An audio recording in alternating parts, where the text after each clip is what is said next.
আজকে বিকেল বেলা আমার ভাতিজা ফোন দিছে, দিয়ে বলতেছে যে চাচা বিলে আসো। তা হাঁটতে হাঁটতে অবশ্য যাচ্ছি, নারাবের ভিতর দিয়ে যাওয়া লাগে, ধান কাটাকাটি সব শেষ এখানে তো হাঁটতেছি এবং যাচ্ছি, যাওয়ার পরে দেখি যে অনেক কুয়াশা।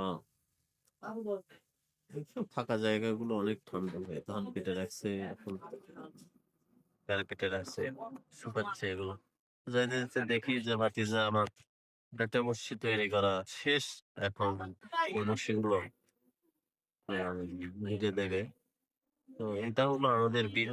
যে আগে অনেক পারিশ্রমিক ছিল, বিল এখন সেরকম আর ছিল না।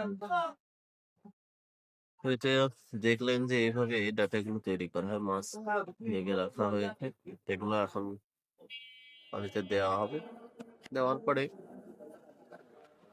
এগুলো আজকে যদি বিকেলে দেওয়া হয়, দেওয়া পড়লো, তাহলে এগুলো আবার আগামীকাল সকালবেলা এগুলো আবার উঠানো হবে। এই দেখেন এই মাছগুলো লেগে দেওয়া হয়, এখানে খুচরা মাছ, চাইন মাছ, পুঁটি মাছ আছে, এগুলো দেশি জাতীয় মাছই পাওয়া যায়।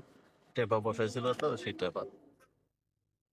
এবং যাচ্ছি যাচ্ছি হঠাৎ একটা ঝোপ ঝাড়ে, মানে ছোট্ট একটা ঝাউ ঘর পাওয়া যায়, যেখানে পলিথিন দিয়ে এখানে রাতে মাছ মারে, তারাই শুধু এখানে দেখাশোনা করে, বা বড় যারা দেখাশোনা করে তারা এখানে থাকে অবশ্য।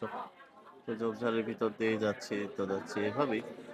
সে প্রতিদিনই এভাবে অনেক মাছ মারে, করাই মাছ, শোল মাছ, কই মাছ ইত্যাদি। তো এই জন্যই আমাকে ডেকেছিল, সেই জন্য আমি গেলাম।